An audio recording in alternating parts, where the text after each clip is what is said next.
برا المألوف مش بس كلام، دي رحلة بتكشف لنا معاني وبتفتح الأبواب. كل فكرة حرة وكل صوت له جواب. أهلا وسهلا بيكم في حكاية جديدة من بودكاست برا المألوف.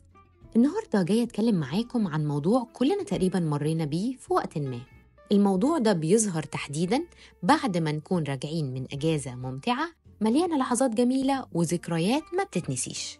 بمجرد ما بنحس إننا راجعين تاني للروتين اليومي بتاعنا، نسمع صوت المنبه الصبح، نواجه زحمة الشوارع وسيل الإيميلات اللي ما بيخلص، بنلاقي نفسنا بنقول إحنا محتاجين أجازة بعد الأجازة.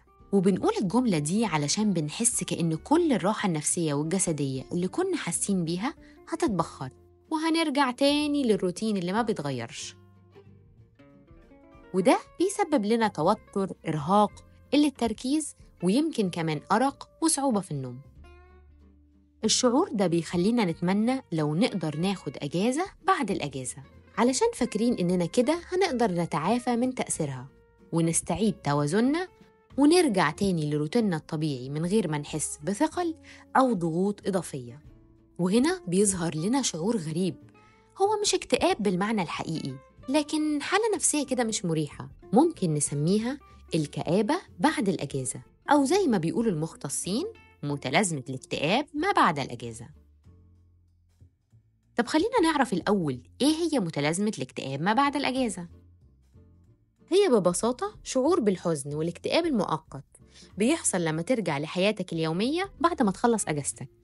علشان كده كل الراحة النفسية والجسدية اللي انت حسيت بيها في الأجازة بتختفي لمجرد ما بتحس إنك راجع للروتين اليومي بتاعك الممل المرهق، فبيصيبك توتر، أرق، قلة تركيز، وعدم القدرة على النوم بشكل كويس خالص.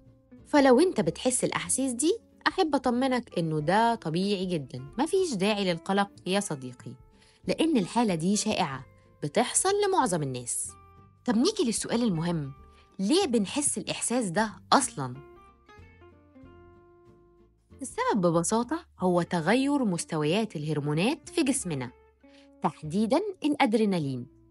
في الأجازة بيكون مستوى الأدرينالين عالي جداً بسبب السعادة والراحة اللي احنا حاسين بيها، ولما الأجازة بتخلص هوب بينخفض مرة واحدة الأدرينالين، وده اللي بيسبب لنا الشعور بالحزن.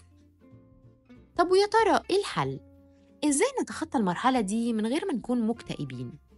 خليني أقول لكم بقى على شوية نصايح ممكن تساعدنا كلنا. أولاً، خصص وقت للسعادة اليومية، يعني بعد الشغل أو الدراسة قضي شوية وقت مع أصحابك أو قرايبك، اعملوا حاجة بتحبوها زي إنكم تخرجوا أو تمارسوا هواية، ما تستناش وتأجل كل حاجة للأجازات.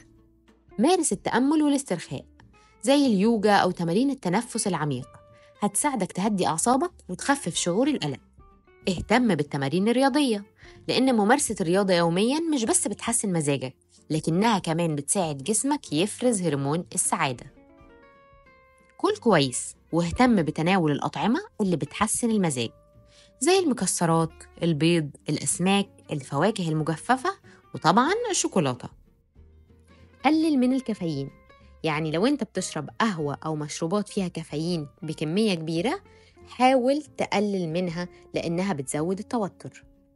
النوم الكافي ده مهم جدا جدا، علشان هو اللي بيخلي الجسم ياخد الراحة اللي محتاجها. وأخيرا يا أصدقائي، بدل ما نحزن بعد ما نرجع من الأجازة، خلينا نحس بالامتنان لوجود الوقت الجميل ده في حياتنا، ونفتكر إن الذكريات الحلوة هي اللي بتدينا طاقة نكمل بيها بقية السنة. انتوا بقى قولولي ازاي بتتعاملوا مع مشاعر الاكتئاب بعد الأجازة، وعمركم حسيتوا ان انتوا عايزين أجازة بعد الأجازة؟ شاركوني تجاربكم وتعليقاتكم، حابة أسمع منكم جدا. دي كانت حكايتنا للنهاردة، أتمنى تكون عجبتكم واستفدتوا منها. استنوني في حكاية جديدة. دمتم بخير. ريم محمود.